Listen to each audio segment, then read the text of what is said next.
Episode की शुरुआत में हम डॉक्टर तन्मा और नीना को देखते हैं, जहाँ पे नीना बोलती है कि प्लीज मुझे बताओ कि तुम कौन हो, मेरा नाम आना नहीं है, मैं नीना हूँ। इसके बाद डॉक्टर तन्मा बोलते हैं कि हाँ, लेकिन जब तुम पहली बार मेरे अस्पताल में आई थी तब तुम्हारा नाम आना था और तुम्हारे भाई का नाम जोहान था। इसके बाद नीना बोलती है मेरा भाई, और उसको जोहान के फ्लैशबैक आने लगते हैं। आखिरी बार जब इसने उसे देखा होता है तब के फ्लैशबैक इसको आने लगते हैं। इसके सर में बहुत तेज दर्द होता है और ये काफी ज्यादा कंफ्यूज होती है क्योंकि इसको जोहान का चेहरा बार बार दिखाई दे रहा होता है। इसके बाद ये दोनों नीना के घर में पहुंच जाते हैं, जहाँ पे डॉक्टर तन्मा तेजी से आगे भागते हैं और बोलते हैं मिस्टर फॉर्टनर, मिस्टर माउरर, और दरवाजा खटखटाने लगते हैं।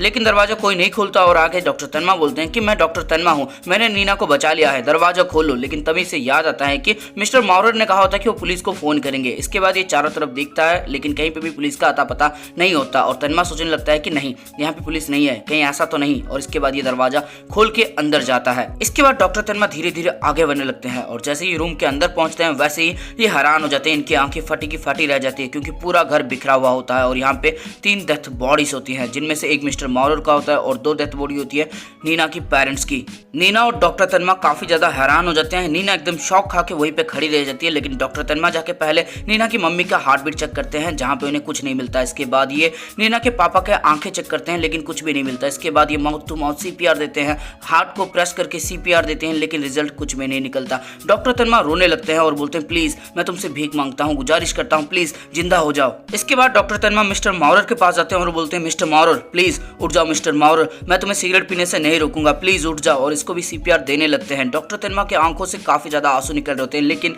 रिजल्ट कुछ नहीं होता, मरा हुआ कभी वापस नहीं आता। इसके बाद डॉक्टर तन्मा माउरर का सिगरेट निकालते हैं, उसके मुंह में देते हैं और बोलते हैं प्लीज इसे पी लो, ये तुम्हारा फेवरेट सिगरेट है। इसके बाद ये माउरर को गले लगा लेते हैं और काफी जोरों से रोने लगते हैं। इसके बाद नीना बोलती है उस दिन मैंने उसे मार दिया था, मैंने उसे मार दिया था।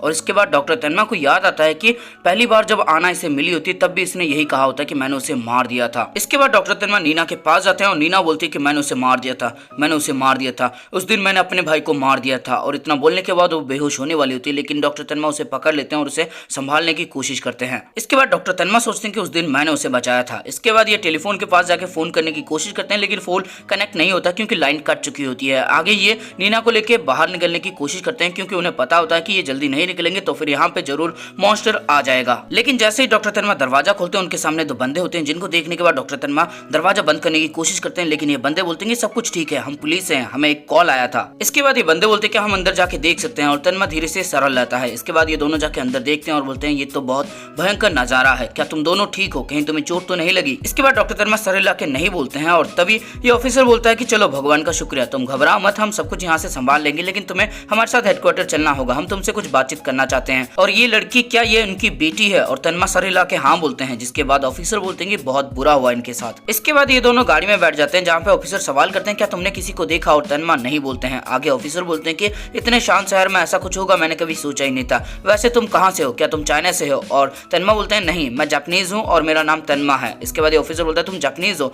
इतना दूर आने के बाद भी तुमने ये भयानक नजारा देखा, तुम्हें अच्छा तो नहीं लगा होगा। इसके बाद हम नीना को देखते हैं जो थोड़ा सा अनकंफर्टेबल फील करने लगती है, लेकिन तभी तन्मा बोलते हैं कि घबराओ मत, सब कुछ ठीक है। इसके बाद डॉक्टर तन्मा बाहर की तरफ देखते हैं और उन्हें समझ में आता है कि ये रॉन्ग डायरेक्शन में जा रहे हैं। डॉक्टर तन्मा बोलते हैं कि तुम हमें कहाँ ले जा रहे हो? और ये ऑफिसर बोलता है कि हम पुलिस डिपार्टमेंट में जा रहे हैं। और तब तन्मा बोलते हैं कि लेकिन हाइडेलबर्ग पुलिस डिपार्टमेंट तो शहर के बीचों बीच है। और ये बंदा बोलता है कि हम मैनहाइम पुलिस स्टेशन जा रहे हैं, अगले टाउन में। इसके बाद डॉक्टर तन्मा सोचते हैं कि ये हमें मैनहाइम क्यों लेके जा रहे हैं, और तभी ये ऑफिसर बोलता है कि हम 15 मिनट में वहां पे पहुंच जाएंगे। डॉक्टर तन्मा बोलते हैं ठीक है। इसके बाद डॉक्टर तन्मा सोचते हैं कि इन्होंने कहा था कि इनको किसी का कॉल आया था जिसकी वजह से ये यहाँ पे आए थे, लेकिन किसने कॉल किया होगा? फोन लाइन तो पहले से ही कट हो चुकी थी और इनके कार में सायरन भी नहीं लगा हुआ है, और साथ में इन्होंने डेथ बॉडी को वहीं पे छोड़ दिया जबकि वहां पे बैकअप पहुंची भी नहीं थी।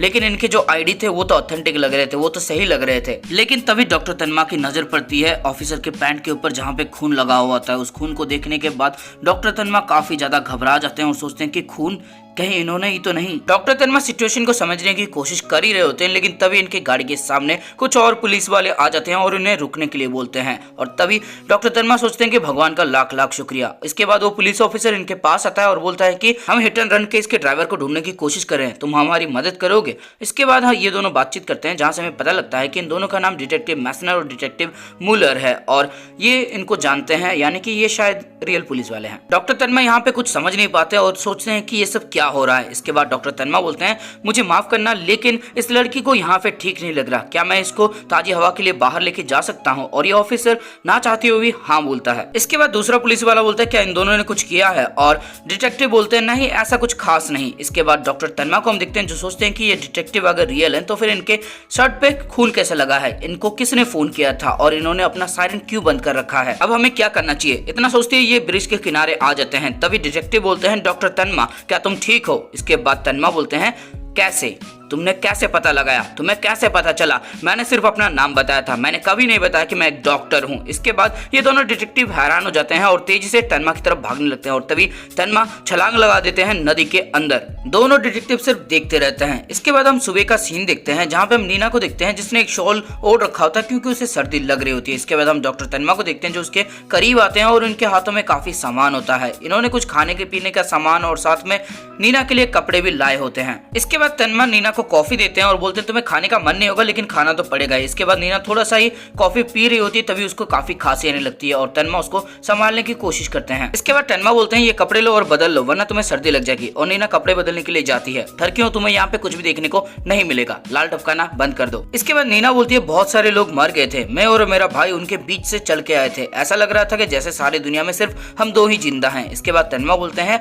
ये सब कहाँ पे हुआ था, क्या तुम्हें कुछ याद है। आगे नीना बोलती है हम बॉर्डर क्रॉस करके आ रहे थे तभी हमारे सामने एक बंदा और उसकी बीवी थी, उन्होंने हमारी देखभाल की। एक दिन मेरे भाई ने कहा कि उसके पास एक अच्छा प्लान है और उसके बाद वो दोनों मर गए, पता नहीं क्यों, लेकिन जब भी किसी ने हमारी अच्छी देखभाल की है वो मारे गए। और एक दिन मैंने पता लगा ही लिया कि ये सब कैसे हुआ। और तब डॉक्टर तन्मा बोलते हैं क्या तुम लीवर फैमिली के बारे में बात कर रही हो। इसके बाद नीना बोलती है मेरे भाई ने उन्हें मार दिया और अब तक जितनों की मौत हुई उनके पीछे भी मेरा भाई का हाथ था, इसलिए मैंने गन उठाई और मेरे भाई के सामने तान दी। और मेरा भाई हंसने लगा और बोला मुझे मारने के बाद गन बाहर फेंक देना और मेरे सर पे गोली मारना, और मैंने बिल्कुल वैसा ही किया, मैंने उसके सर पे गोली मार दी। लेकिन तुमने उसकी जान क्यों बचाई, अगर तुमने उस दिन उसकी जान नहीं बचाई होती तो आज मम्मी पापा जिंदा होते, तुमने उसकी जान क्यों बचाई। इसके बाद नीना कूट कूट के रोने लगती है। इसके बाद तन्मा बोलता है यहाँ से कहीं पे जाना मत, मैं पुलिस से मिलने जा रहा हूँ, लेकिन अगर कल जिन डिटेक्टिव से हम मिले थे वो असली थे तो फिर डिपार्टमेंट के कुछ लोग जोहान से मिले हुए हैं, लेकिन हम यहाँ पे चुपचाप बैठ नहीं सकते। नीना जरा मेरी बातों को ध्यान से सुनो, जोहान तुम्हें लेने के लिए वापस आ सकता है,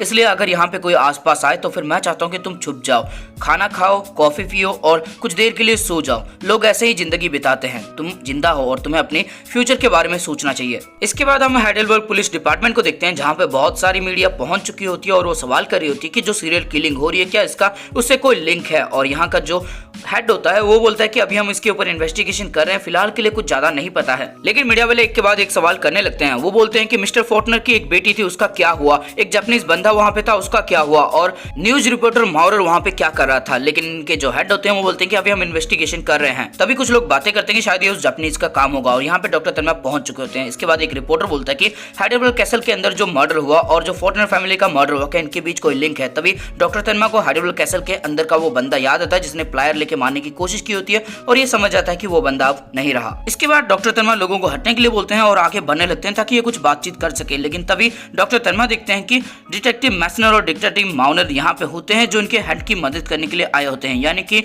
डॉक्टर तन्मा को अभी पता लग चुका है कि यहाँ पे पुलिस भी इन्वॉल्व है, इसलिए डॉक्टर तन्मा यहाँ से रफू चक्कर हो जाते हैं। इसके बाद तन्मा सोचते हैं कि वो तो सच में पुलिस ऑफिसर थे, अब मुझे क्या करना चाहिए। इसके बाद हम हाइडेलबर्ग पोस्ट को देखते हैं जहाँ पे एक बंदा फोन पे बातचीत कर रहा होता है, लेकिन ऑफिस के अंदर बहुत ज्यादा शोर होता है इसलिए ये कुछ ठीक से सुन नहीं पाता। लेकिन इसे पता लगता है कि इनको एक जापानीज लड़के को ढूंढना है जो माउरर के साथ था, उसे कुछ पता है इस केस के बारे में। इसके बाद ये बंदा चिल्लाने लगता है और बोलता है कि जरा चुप हो जाओ, मैं फोन पे बातें कर रहा हूँ। इसके बाद हम देखते हैं ये कोई और नहीं डॉक्टर तन्मा होते हैं जो बोलते हैं कि मैं एक विटनेस को लेके आऊंगा 5 बजे आज, लेकिन तुम इसके बारे में पुलिस को नहीं बता सकते। और वो बंदा बोलता है क्या सच बोल रहे हो क्या, कहीं तुम कोई मजाक तो नहीं कर रहे। इसके बाद डॉक्टर तन्मा फोन काट देते हैं और सोचते हैं कि अगर मैं पुलिस के ऊपर भरोसा नहीं कर सकता तो फिर मुझे न्यूज़पेपर के ऊपर भरोसा करना होगा, मुझे किसी भी हालत में नीना को सेव करना होगा। इसके बाद इनके सामने एक न्यूज़पेपर पड़ा होता है जिसके ऊपर माउरर की फोटो होती है, जिसको देखने के बाद तन्मा थोड़ा सा दुखी हो जाते हैं। इसके बाद हम देखते हैं एक डिटेक्टिव दूसरे डिटेक्टिव को बोलता है कि तुम बिना परमिशन के यहाँ पे नहीं आ सकते, तुम तो फेडरल पुलिस इन्वेस्टिगेशन से हो, तुम्हें यहाँ पे नहीं होना चाहिए, तुम तो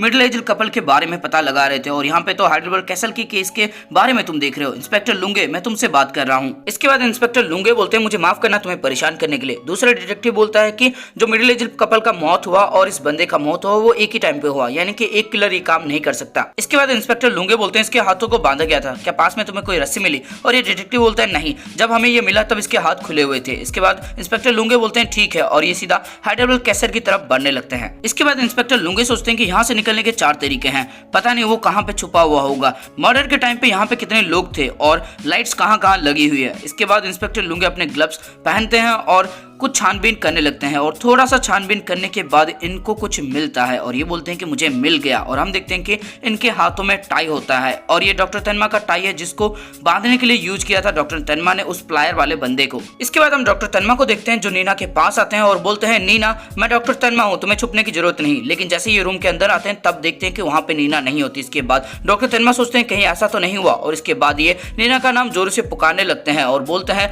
नीना तुम कहाँ पे हो, नीना कहाँ पे हो तुम, और चारों तरफ ढूंढने लगते हैं लेकिन ढूंढ नहीं पाते। इसके बाद डॉक्टर तन्मा उसी जगह पे आ जाते हैं और सोचते हैं कि शायद उसे वो ले गए, मुझे नीना को अकेला नहीं छोड़ना चाहिए था। इसके बाद डॉक्टर तन्मा आगे बढ़ते हैं और वो देखते हैं कि टेबल के ऊपर कुछ होता है। ये एक पेपर को उठाते हैं और इन्हें पता लगता है कि नीचे 2 बर्गर और साथ में एक लेटर होता है। ये लेटर को खोलते हैं और पढ़ना शुरू करते हैं। लेटर में लिखा होता है डॉक्टर तन्मा ये आपकी गलती नहीं है, आपने वही किया जो डॉक्टर को करना चाहिए, इसमें आपकी कोई गलती नहीं, प्लीज आप ये सैंडविच खा लो और थोड़ा आराम लो, मैं चाहती हूँ कि तुम जिंदा रहो और लोगों की मदद करते रहो, नीना फोर्टनर। इसके बाद डॉक्टर तन्मा एक बाइट लेते हैं उस सैंडविच में से और रोने लगते हैं। इसके बाद हम डॉक्टर तन्मा को एक ट्रेन के अंदर देखते हैं जहाँ पे ये सोचते हैं नीना तुम क्या करना चाहती हो, क्या तुम उसे फिर से मारना चाहती हो?